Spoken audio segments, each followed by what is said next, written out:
Donavan, Yes, sir. welcome to my podcast, Thank and you for having me, sir. Thank you for having me. welcome to the Mazal Hobby. So it's a great pleasure to have you here, and we've come a long way. We have come a long way, Yeah, actually, and it's been a while from teenage to adult to marriage married life. life to everything else afterwards.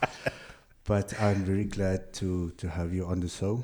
For the listeners, this is a man very dear to my heart. Uh, he has taught me a lot that I could take with me.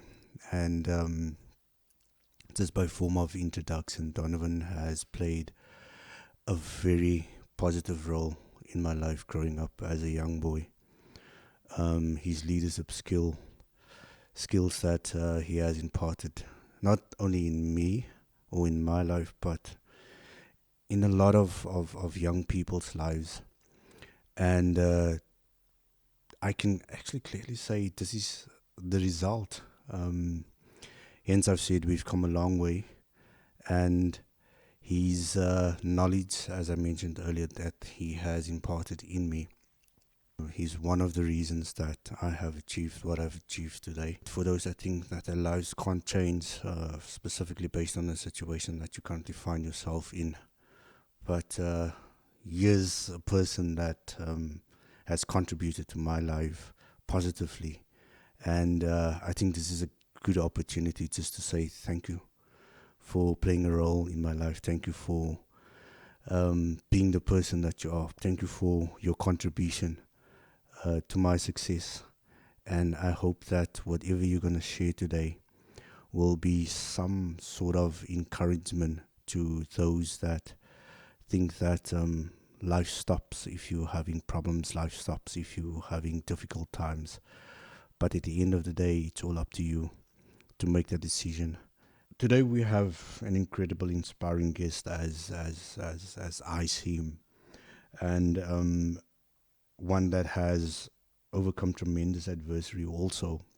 And I think many of us who faces these adversaries, we tend to think that everything just stops there.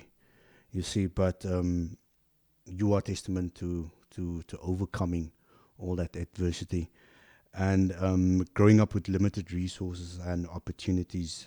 I think he had to fight his way to the top through hard work and his determination and his resilience. Now he is a well-respected leader, and in his industry, of course.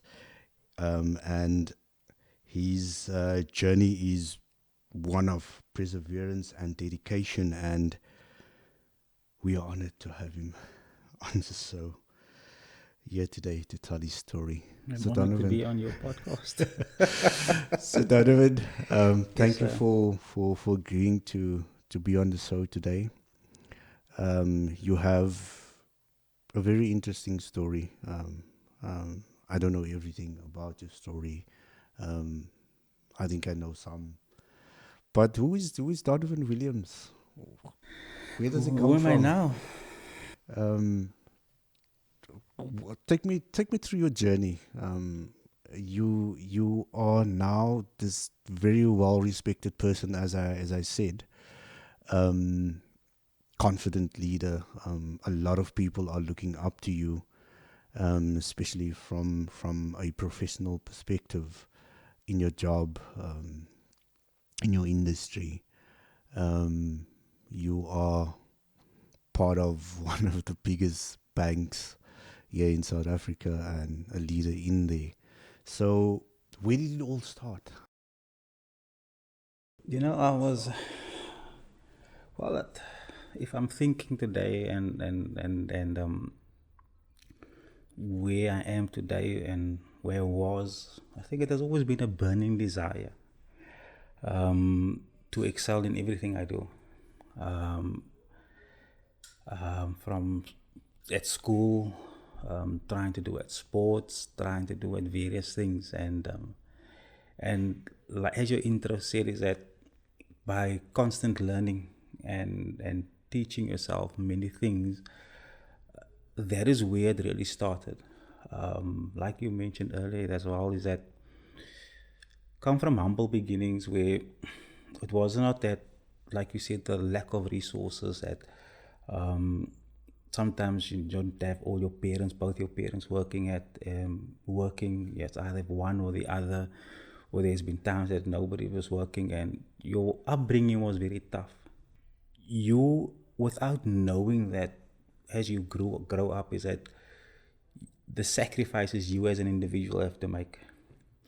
Now, to top it up, is that also that you're the eldest, and I always tell people, especially my nephews, is that some of people never, like my siblings, my in-laws, my brother-in-laws, they will never understand what it is to be And I elder. think we touched on this Yeah.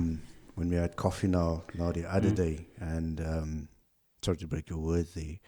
And I'm also the eldest of 9 kids. And you said now how tough it is being the eldest because everyone looks up to you. How do you navigate through situations like that as the elder in this case, as you mentioned? So, so for me, it was that I've always been a rational thinker.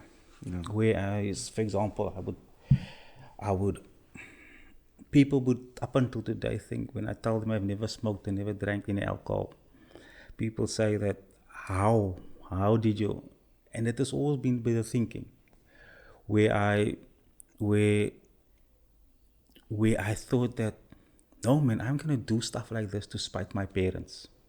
It's just to show them I'm a rebel or stuff like that. And then a thinking comes. Now, this is now obviously before you were now still a teenager, you Yeah. at rebellious stages. And then you start thinking, no man, now what's the point? You're gonna start smoking with a cigarette and then you're gonna go to harder stuff. Now, in the same time, I've had friends that was also going in that. Yeah. And I've always said that over the years is that I can never learn all the mistakes that there is to make in life. So I need to learn from other people and Gotcha. their mistakes. Learn from my parents' mistakes. I've learned from my friends' mistakes. And also is that because I held myself in such a regard where I've always wanted to excel in everything I do. I want to pass an exam first time. I want to pass my license first time. I want to do everything first, and and that was basically the standard I set myself over Yeah. the years. For me, that is where something is engraved in me where I always want to be the best I can be. Yeah. So I don't want to compare myself to what Moselle has achieved in life because Moselle runs his own race. Yeah. And that is basically where I started. I wanna pause there quickly, just on that. And most of us, especially now with this whole Facebook, Instagram, this instant gratification, you can be successful, or not successful, but you can be a millionaire now tomorrow. Do you think this is because people are looking up to other people, see what they have, and then think that they will achieve the same in the next month, in the next couple of weeks or whatever, because that is what's being posed out there. You can instantly get this, you can instantly get that without having to do much. But I actually forget about there's actually a process. And what's your thought, seeing that you know? You see, for me, it has always been the instant gratification. Is it's short lived because there's always been a process. I always say that you will hear that. I think there's a show that comes on TV. I've never watched it, but it says I blew it. Yeah. Apparently, those people won the lottery and they've won 15 million, and then a year or two down the line, that 15 million is gone. Yeah. So that was instantly winning the money, and and because they have never had that amount of money in their lives, what happens is that they don't know how to deal with it. It's the Yeah. same way as somebody has never driven a fast car before, go buy themselves a fast car, then they die in that accident because they don't know how to drive it. And it all comes from learning. It all comes from experiences in life as to what you've done and experienced. And that is a journey that you need to go through. Now, sometimes people get it right, where they that instant gratification or that instant thing where they just their life is just turned around. But what in that moment, what I've learned also, those people that gets it right actually seeks counsel, actually gets speak to people that knows has gone through certain things, and it puts them on a better trajectory than the one that has not gone through it. And I think that is where, for me, it is that in most cases in life it's a process, it's a journey that you need to follow, and that is where you need to take it from there and grow with that part as well. So that is what that is for me. And sometimes in my own personal life, I think because I've wanted to follow that journey, it sometimes kept me back because I believe that there's the specific steps that I need to follow. But there are also times that you can actually take a risk or two to take a bigger step and to get you there quicker or to get you there closer to where you're needing to be. And you just needing to know when, and that is also something that I'm also still learning, because I always believe that in steps and processes, but sometimes you do get that stuff that you can actually catapult you to the next level as well, instead of having to follow certain things as well. And I know you, when you started this journey, your life was not easy growing up, and I think you touched on it earlier. Being the elders, you were faced with a lot of adversity, especially being the elders. I want you to touch on that. How did you overcome that adversity, growing up as a young person? Do you want to speak about that a little? Yeah. Well, I think for me, Mazal, it was like I said, from a very young age that you've had this burning desire to wanting to excel in everything.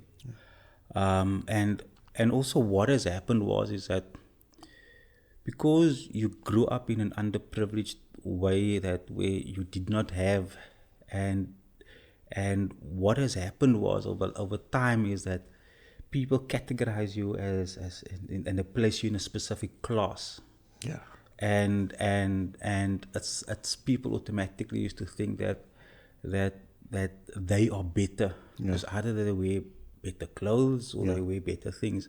And don't get me wrong, it shaped me for who I am today, but it was painful. Yep.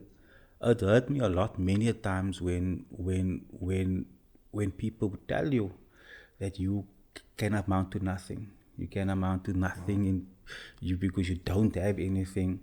And I think that was also part of the driving force that said, okay, but I don't have to be what my community is telling me I need to be or can be or should be. And I think before I came to know the Lord as my personal Savior, but what helped me a lot is that I think having two parents at home. And like I said, sometimes it was one parent working and the other one not working, or there was a time where both wasn't working. But at the end of the day, is that it's always much better to have both of them there, because they set certain boundaries or certain things in your lives, and it helps you, but you don't understand it, you don't get it then, because you're thinking that because you're the elders, they tend to be more stricter with the elders because you're the first definitely. one. They don't know how to, and they're also learning as they're going along. But these are all things that you're only learning. You're learning now, because you have your own kids and you try to do or chart the same way with what you have. But where for me it all started, Mozal, was as basically where at school where your teachers would have said, well, you're doing exceptionally well at certain things and stuff. And I think the one teacher that really had an impact, and you should know as well, as Mrs. Anthony. Oh yes, I know. We've had over the Counting, years, we've still had quite a conversation. We've met, and I would go visit at the school over the years and stuff like that. I think she's retired now. And and where it really started honing in is to say that, um, firstly, I had to be an example for my sisters and my brother. Now, my brother is 12 years difference. My sisters is 3.5 years age difference, or 2.5 year age difference. And and I had to sacrifice a lot for them, because sometimes there wasn't money over Christmas just for me to get clothing. Then I would say, no, don't worry, give it to them. And I've learned with regards to that it's not all just about you. Yes. I've also learned that as you help other people, that somehow the Lord will make sure that you will be looked after. Yes. And when I came to know the Lord as my personal Yeah. savior, the whole thing changed, because I'll tell you where this burning desire comes from. It's ironic that that very church that we were at, KWC, Kensington Worship Yes. Center, that was a shop first. Yeah. It was called Danford's before Danford's moved to Yep. there in what's its name? What street's name? Ventura Street. Ventura. And that I don't know if they were Portuguese shop owners or something. And he said one thing is that you work good with money. Mm. And I never took note of it. And after a while, I started realizing, but I do things differently as to what Yes. other people do. I think differently. I try to find solutions and not focus on problems, and also try to be disciplined in specific aspects of my life. And that desire in school was always to say, I want to work in a corporate company, corporate. Um, then that time, my ex-girlfriend's father got me a job there at, now this is not at the end of done with school. Yes. Passed with bachelors, and I'll get to that story again. Passed with bachelors, and, or like you would say, exemption now. Yes. And he gets me a job. They had Mills Lithell, and I work for a week. They tell me I must come work night shift. I say, nee. Because my desire was not to work at that place. Now, bearing in mind is that my mother was working alone at that time, Yeah. and it was tough at home. It Got was you. very tough. Um, and I said no. So I said no. I just never went back to there, because who wants to work night shift? So Exactly. I've got choices, and I'm wanting to achieve specific things. And then a couple of months later, my daddy gets me a job also at Dirk Butcher in Maitland. That's also Yeah. printing.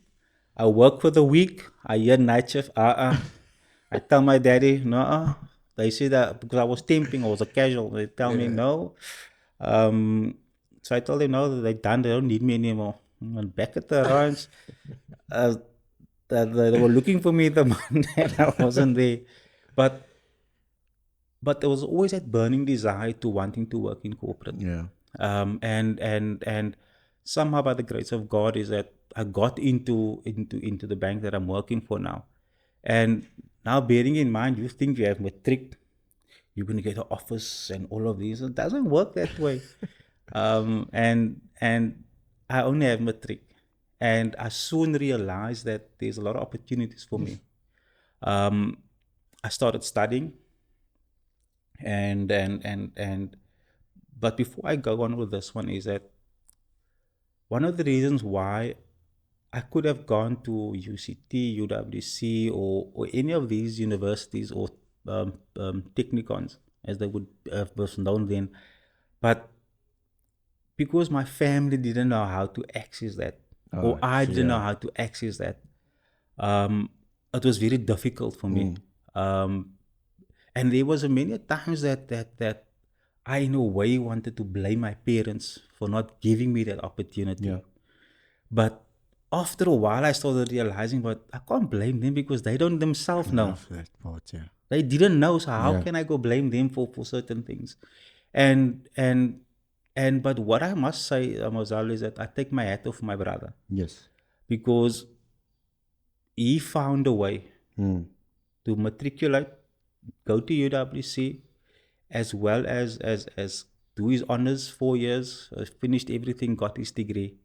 And by that time, I had studied already, Yes. and I had some qualifications, certificates or national diplomas, whatever, and also my sister was also very much instrumental in that. Yes. But the fact remains is that he was now basically the first one from our family that has actually gone from school into university thereafter.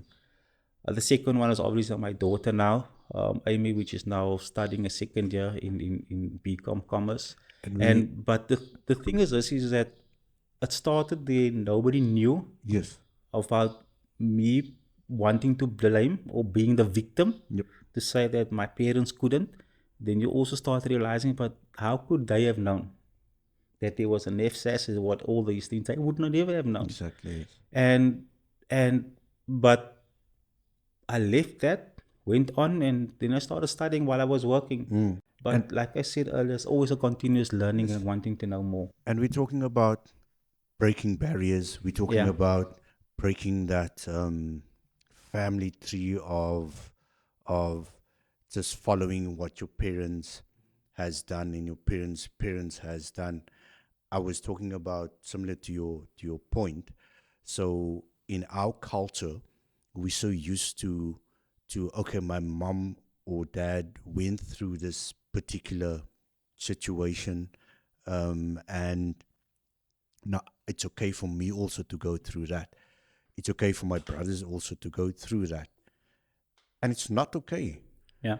And here we need to come. We need to tell ourselves, look here, again to your point, it's not our parents' fault that they were going through the stuff that they're going through and having to impose that on you as a child.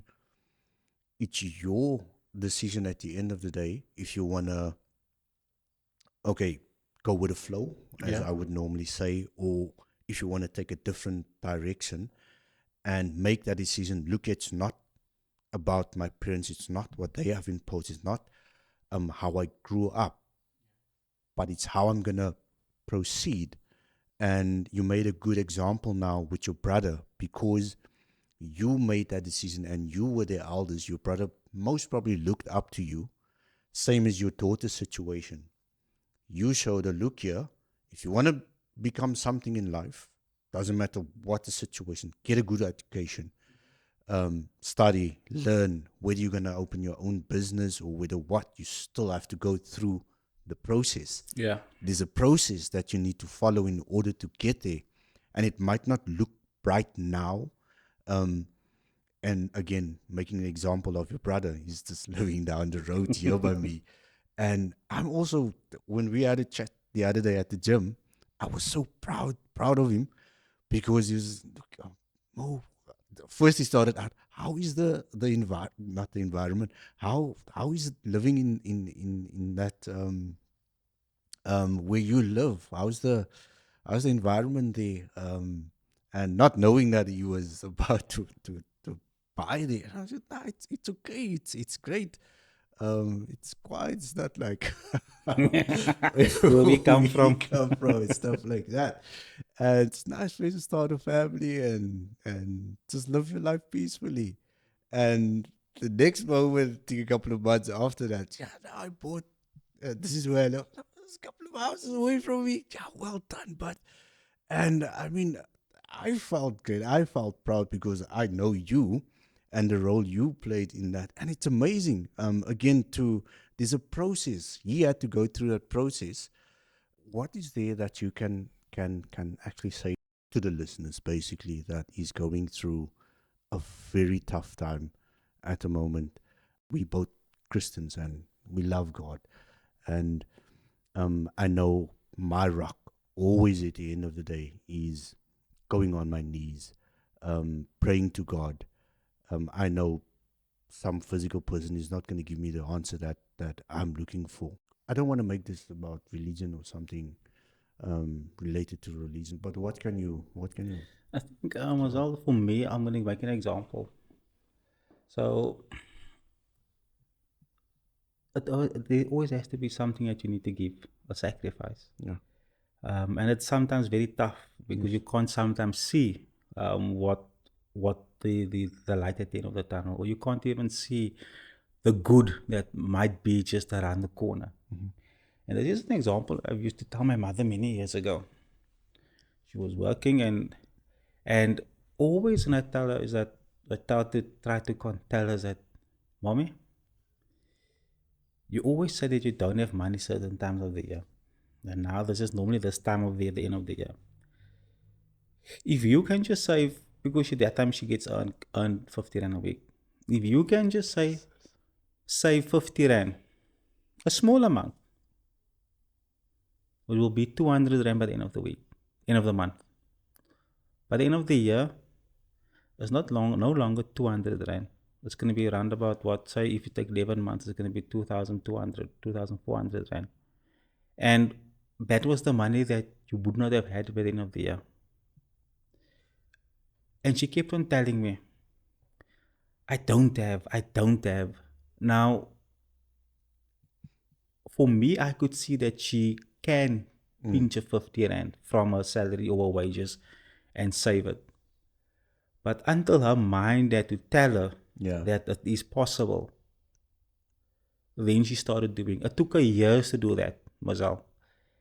When she started doing it, she realized how easy it was. And it was able to get her through many things. She could have bought her bigger things or stuff that she wanted. And then she started, because of that mind shift and the thinking that has changed, she started realizing, but I can actually put away more. Because no longer is now 50 Rand, it's actually more now. And for somebody that is struggling, is that it's important to realize that you need to make that first step. Yeah. Nobody is going to help you in life until you start realizing that you must take that first step and start moving forward.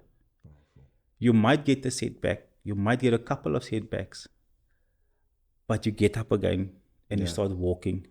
Learn from what has happened, where you fell, and reflect. Yeah. Because many times we as humans, we don't reflect, we don't think. Yeah. And it's always about to be the mindset. Your mindset, it's like I think T.D. Jakes says your mind is the battleground. Yeah. Once you can overcome that thoughts, it is in your mind that's saying that you will never amount to anything. You come from a family that is this, you don't have anything, you got the worst job, you've got whatever. That needs to be something that will drive you forward. Yeah. And you needing to push. It's always been the foundation of the church where I served as a youth leader, where I was part of a church leadership team, all of these things. That is for me where it started. Yeah. A portion of scripture over the years that many years ago I've grappled with is that the fear of the Lord is the beginning of wisdom. Yeah. That you find obviously in Psalms 110 or 111. And then also there's another one that says, fear of the Lord is the beginning of knowledge, which is in Proverbs and Proverbs 1. And what I've learned in that thing is that for me to see God's kingdom, for me to know who He is and the way He is to pray, to learn to study His word, and apply it. Yes. Because it's one thing to have knowledge, and this is where I'm talking about my personal experience, even at work, where people have postgraduate diplomas, they have degrees, they have all these various things. Yeah. They've attained the knowledge, but at times they don't apply what they've learned, and they start asking questions: why am I not moving forward in my career? And it's the same way with you're seeking the kingdom. You cannot be learning something, not applying it, and then wondering why you're not moving forward. Yes. Because by applying that knowledge that you've attained, you are then also saying that you're standing on the word of God. You're believing that He says is true what He says is true in His word, and you are holding it into account. Because He's not a God that will lie. He's not a God that will say that I'm changing my mind. Yeah. And And for me, that is the most important thing. Is that we need to learn, we need to pray about it, ask the Holy Spirit to guide us, but then also apply these things as to what we're needing to do. Because many times when we apply these things, it's not for ourselves. Yes. You can't be patient for yourself. You can't have long suffering for yourself, or you can't endure for yourself. It's for the next person, so that the next person can see that Christ lives in you. Yeah. So there's a lot of things, and but for me, that is most important, is that seek him, the kingdom, get to know him, get to know how the kingdom works, Yeah. get to know who the king is, and obey as to what he says. Yes. And it's not obey to say that you're afraid of him. The fear part is not to say that I'm afraid of him. The fear part is that I acknowledge that there's a greater, that you are great. I acknowledge that you are sovereign. I acknowledge that you are Lord. You created me and you have my best interest at heart. So I will obey what you say. Yeah. And as I obey it, I will live it out so that the next person can see that what is in me, that they also would like to desire that. Yeah. And that has always been for me. That is why when you asked me earlier, I don't like taking recognition for myself for certain things. It's just never been about me in my life. But there's always been a greater cause. If it's for my family, if it's for my kids, there's always been something greater. And it's never about me at the end of the day. And that's very, very powerful. And I think you touched on it earlier on. We're here to serve, and we're here to serve the people. There's a saying about it's better to give than to receive. And I absolutely believe that 100%, because the more I give, what I've realized lately, the more I received. And I've been giving all my life. Still, there is a process, and however you wanna see it, just follow the process, and you will get to whatever your heart's desire at the end of the day. Donavan, I want to thank you. You've been great. Is there anything else that you wanna just encourage the listeners by, and then just let them go by the day, just to make them assure them that everything will work out. I think it's always the first step is the hardest. And you need to make that first step. You need to put your foot out there. You need to put yourself out there, and the next step will come.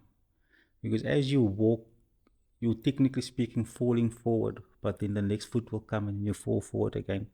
And after a while, you start seeing, but I can walk faster, and that is basically what walking is about. You take your step, and you actually, it's almost like a bit of not balancing, but you're actually moving forward.